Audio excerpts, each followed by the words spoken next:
Build demand before you launch. Create anticipation, pre-qualify buyers, sell before it's available. Now, why did I choose this? Build demand before you launch. If you're already in business or before you do your next offer, you don't want to wait till it's completely done. A lot of us, we wait until we actually have everything packaged ready to go. But if you start off with a pre-sale, a soft order, you can understand if it's really a demand in the marketplace. We might be hype on our ideas and passion, like, okay, I like this. I think everybody gonna like it, but you didn't test the market. You're like, well, God told me so, but the market didn't tell you so.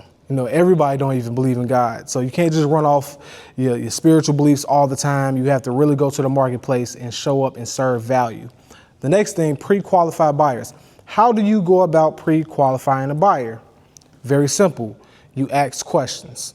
The question that you ask has to be strategic and has to lead to the outcome that you want to receive. So you have to ask yourself, when I'm looking at a buyer, for case example, Rhonda for her book, if she's looking to get into not talking so much about the legal things, if she want to pre-qualify customers or she want to do B2B, she will qualify first saying, hey, I noticed this about your company or I noticed about your situation.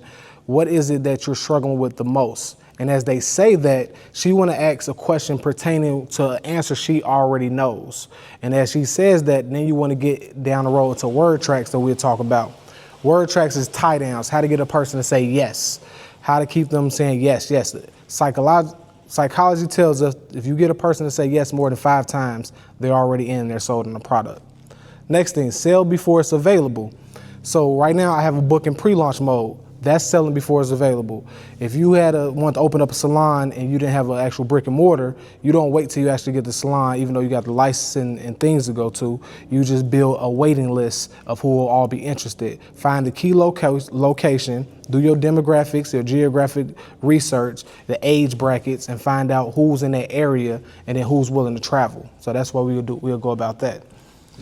Next up.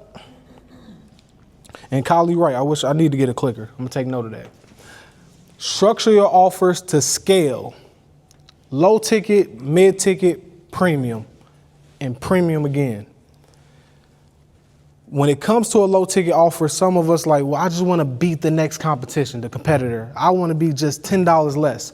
That's not going to help you get the right clients. Brittany, for example, is a great teacher on the TAP, which is target audience profile. When you develop a low ticket, you also develop clients who may not respect your time, may not come back and be consistent, may give you bad Google reviews. They will not really appreciate the value that you're actually delivering. So what you charge will also dictate who you actually draw in. Are they valuable for you? Don't go for the quick buck. Mid-tier. Now you get someone that's medium. That might be a hard-working mother, father, struggling family member, got kids, but they still care to take care of themselves. They still care about their business. For me, example, mid-tier would be $500 for a consultant, or it'd be $250 for 2 hours of a consulting call. Low ticket would be my book, $47, free shipping and handling. Pay for handling, free shipping. Third premium. That's when you get to anywhere around $1,000, $5,000. The highest premium is when you're selling something from $10,000 above, $25,000. That's when you're selling probably property, vehicles, or a large coaching program like an inner circle, a mastermind, something that's ongoing one time. That type of client, you can't just sell that online. Now you have to get on that phone call. You have to really go through that structure as far as asking the right question, pre-qualifying that buyer. B2C. Do anybody know what B2C mean? Business to customer. And does anybody know what B2B mean?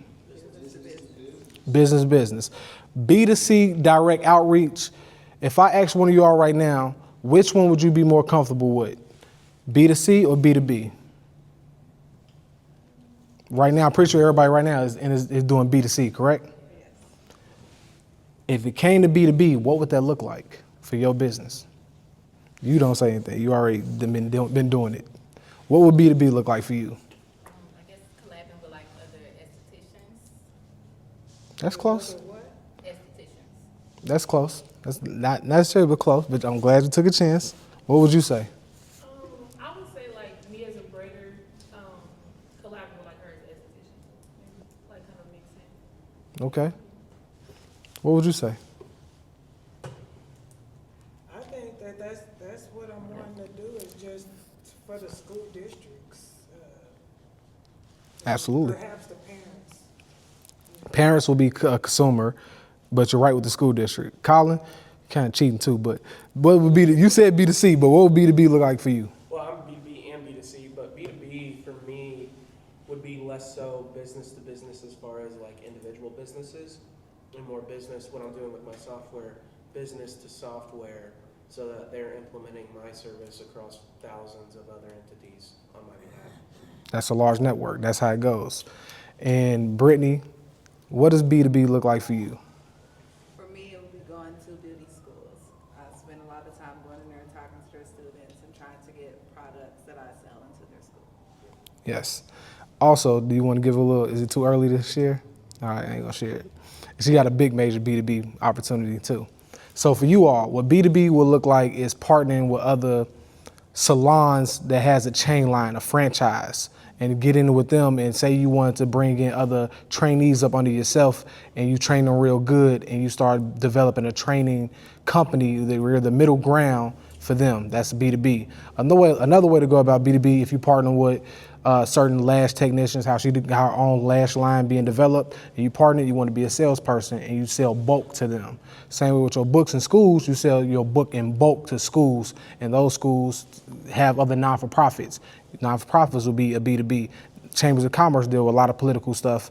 That will be another B2B. The Board of Education, that will be another B2B. That's how it works for you. Next up, social media conversations. Now, how do you create a conversation where you attract a B2C client in your industry? Right now, you might just make a post. You might call that promoting. Posting and promoting is two different things.